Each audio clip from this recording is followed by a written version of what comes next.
ये सब जो हमारी प्रॉब्लम्स हैं, whether it's related to fear और सक्सेस और ये और वो, ये सारी चीजें, इन सब चीजों का जवाब आज से हजारों साल पहले भगवत गीता के अंदर एक लाइन में क्लियर तरीके से बताया हुआ। प्रॉब्लम क्या है कि हमको वो लाइन समझ नहीं आ रही। मुझे भी समझ नहीं आई थी जब मैंने पहली बार सुनी थी।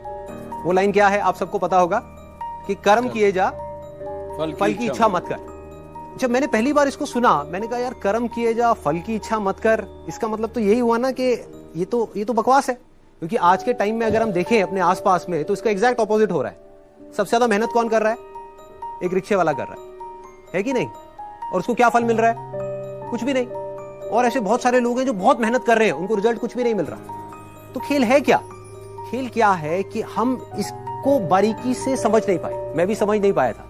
फिर जब इसके ऊपर एक एक वर्ड को इसको पकड़ने की कोशिश करी और समझ आया, तब क्लियर होता चला गया कि एग्जैक्टली कर्म करना कैसे है। देखो, कर्म भी सही डायरेक्शन में करना है, तभी रिजल्ट आएगा ना। सक्सेस यहां है, आप वहां भागे जा रहे हो। आप कह रहे हो यार मैं तो 10 साल से भाग रहा हूं, अभी तक मेरे को सक्सेस मिली नहीं। तो फंडा क्या है कि डायरेक्शन गलत है। कर्म गलत डायरेक्शन में हो रहे हैं। अगर कर्म सही डायरेक्शन में हो जाए तो प्रॉब्लम सॉल्व। अब देखिए क्या है ये, कितना आसान है कि हमारे सारे डर खत्म हो जाएंगे और पूरी तरह से खत्म हो जाएंगे।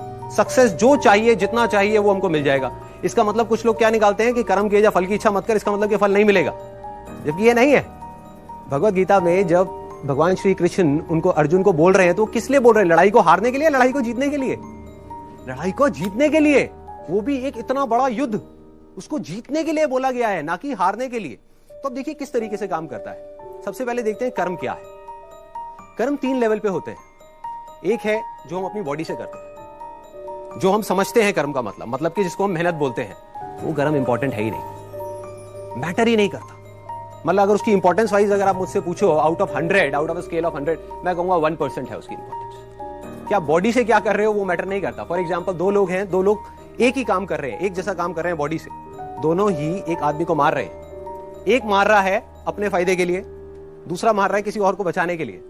तो बॉडी के लेवल पे दोनों सेम कर्म कर रहे हैं, लेकिन माइंड के लेवल पे अलग अलग कर रहे हैं। तो दूसरा कर्म का जो स्तर है वो है जो हम बोलते हैं। तीसरा है जो हम सोचते हैं। असली खेल यहां है। जो आदमी सही सोच नहीं सकता, क्या वो सही बोल सकता है? इम्पॉसिबल।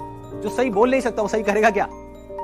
तो सारे जो कर्मों की बात हो रही है वो यहां हो रही है। और वो कर्म क्या है? सोच के लेवल पे। और जिसकी सोच सही डायरेक्शन में हो गई, उसकी लाइफ सही डायरेक्शन में जानी, उसको तो फल मिलना ही मिलना है। फल के बारे में जो मांग रहा है, सपोजिंगली हाथ ऐसे करके बैठे रहो कि हे भगवान मुझे फल दे दो, मुझे ये चाहिए, मुझे नंबर चाहिए, मुझे ये चाहिए, मुझे बिजनेस में पैसा चाहिए, मुझे जॉब में प्रमोशन चाहिए, सब कुछ मांगते रहो और कर्म सही डायरेक्शन में करो नहीं, तो क्या होगा? वो मिलेगा ही नहीं कभी भी। दूसरी तरफ से कुछ मत मांगो, लेकिन कर्म सही डायरेक्शन में करते चले जाओ, तो उतना मिलेगा जितना हम सब में से कोई सपने में भी नहीं सोच सकता।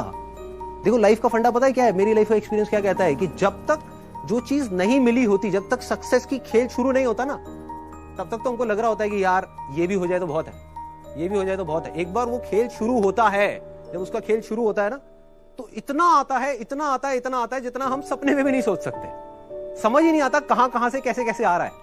बस कर्म सही डायरेक्शन में होने चाहिए। अब वो सही डायरेक्शन में कैसे होंगे?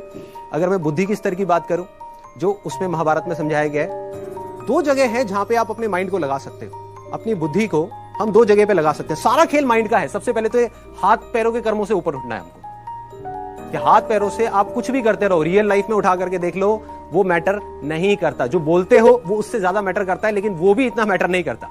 कोई आदमी बोलता तो बहुत बड़ी बड़ी बातें, जब करने की बारी आती है कुछ भी नहीं करता। ये अंदर कुछ और सोच रहा है, बोल कुछ और रहा है। जब ये तीनों चीजें सिंक हो जाती है कि जो आप सोच रहे हो वैसा ही आप बोल रहे हो और वही आप कर रहे हो, तब मिरेकल्स होना शुरू हो जाता है। तब कुछ एक्स्ट्राऑर्डिनरी होता है, तब हिस्ट्री क्रिएट होती है, तब वो चीज होती है जिसके लिए सक्सेस बहुत छोटा वर्ड है। सक्सेस से कुछ बहुत बड़ा हो जाता है जो हमने सपने में भी नहीं सोचा होता।